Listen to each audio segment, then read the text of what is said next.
Сәлеметсіңдер ме оқушылар? Бүгінгі сабағымыздың тақырыбы пікірталастың түрлері. Сабағымызды бұқар жыраудың көш бастау қиын емес, қонатын жерде су бар. Қол бастау қиын емес, шабатын жерде жау бар. Шаршы топта сөз бастау қиын, шешімін таппастау бар деген өлең жолдарымен бастағым келеді. Шаршы топтың алдына тайсалмай шығып, мүдірмей сөз бастау, сөз сайысында батылдықты, сабырлықты қажет етеді. Пікірталастың түрі, пікірсайыстың қандай орта екенін бейнебаяннан біліп алайық.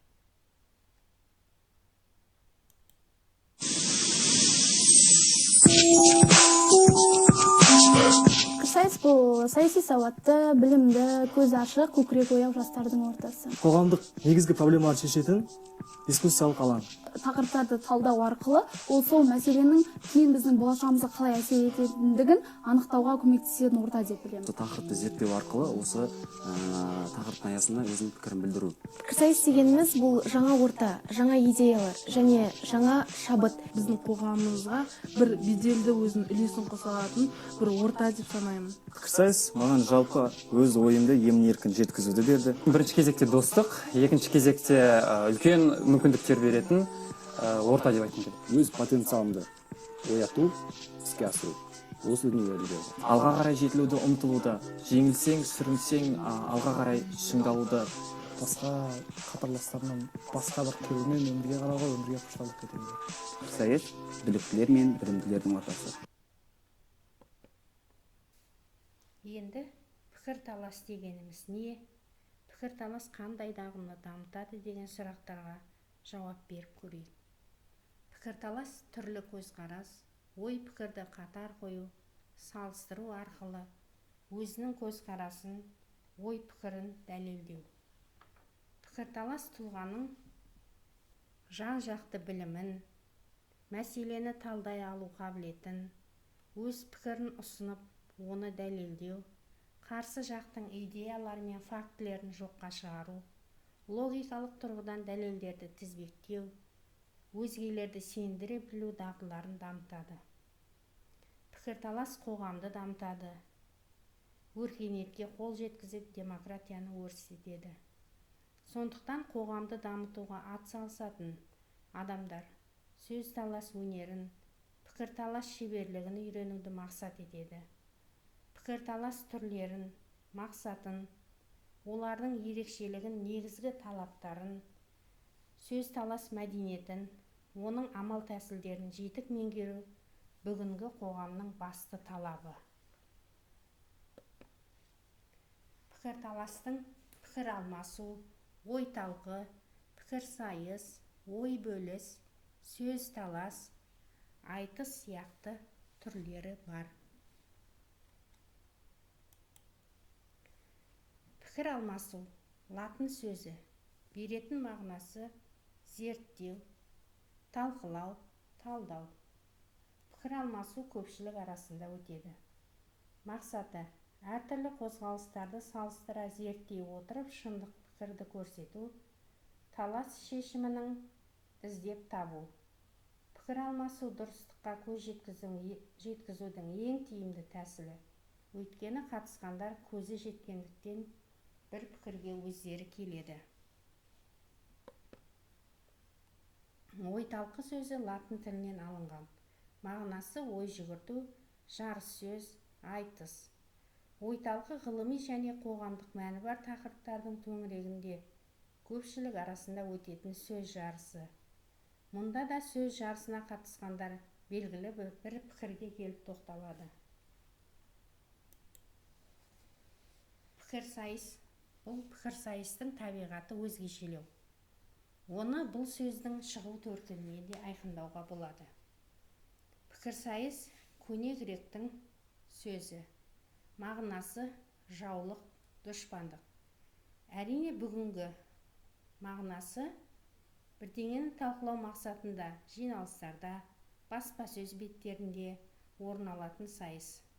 Бұл жай ғана сайыс емес. Көзқарасқа қарсы тұрушылық, идеядағы бітіспестік, пікірдегі қарсылық. Осы анықтамалардан көріп отырғанымыздай, пікірсайыс пікір алмасу ой талқыдан бөлектенеді. Пікір алмасуға, ой талқыға қатысқандар пікір алшақтықтарын талқылай келе, бір пікірге тоқталуға, ортақ шешім шығаруға, шындықты қалпына келтіруге тырысады. Ал пікірсайыстың мақсаты басқа. Қарсы жақты жеңіп шығу, өз пікірінде қалып соны бекіту. Сөйтіп сайысшылар әлеуметтік мәселелерді шешеді, қоғамның дамуына жол бермей отырған кедергілермен күреседі.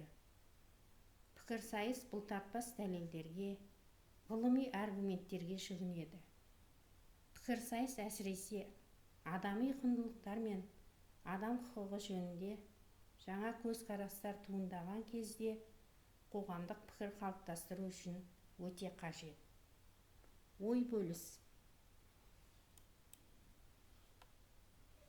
Француз сөзі. Мағынасы айтыс, жар сөз. Ой бөліс, яғни дебат, көне Мысырдан бастама алған.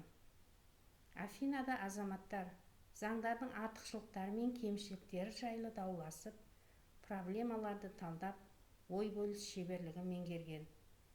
Жалпы ой бөліс көпшілік алдына екі адамның не екі топтың ой пікірлерін ортаға салуы. Ой бөлісте пікір қарама-қарсы болғанмен түсіністікке негізделеді. Сөз талас. Орыс сөзі. Мағынасы қандайда бір мәселені көпшілік арасында талқылау. Сөз талас ой бөліс сияқты баяндамаларды талқылағанда, хабарламалар жасағанда, жиналыстар мен конференцияларда орын алады. Айтыс.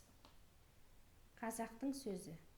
Мағынасы екі адамның, екі топтың арасында суырып салма өлеңмен кезектесе айтылатын сөз жарысы, өнер сайысы. Айтыс қосынды жанр. Мұнда ақындардың ақындық алғырлығы мен сазгерлік өнері, әншілік өнері, орындаушылық өнері бірге өріледі. Мақсаты елдіктің, бірліктің қамын жеу, жақсылықтар мен олқылықтарды орынды жерінде жөнімен ескерту. Мұның өзі айтыстың халық қолына қару етіп ұстаған жауынгер жанр екендігін көрсетеді. Міне біз балалар пікірталастың түрлеріне тоқталып, олардың мақсаттарын, ерекшеліктерін біліп алдық. Қорыта айтқанда, пікірталас біздің өмірімізге маңызды орны бар, біліктілік пен дағдыны дамытатын, жастарды көшбасшылыққа үйрететін мүмкіндік әлемі. Олай болса, тақырыптың өмірмен байланысын таныту мақсатында өздеріңіз үйде, күнделікті өмірден, теледидардан көріп жүрген пікірталас түрлеріне таныстырылым жасап көріңіздер. Таныстырылымның критерийлары төмендегідей. Таныстырылымға қажетті сөз этикетін дұрыс қолдана алу, таныстырылымның жүйелі жасалуы, ойын жинақтап пікірін білдіруі. Іске сәт, сау болыңыздар.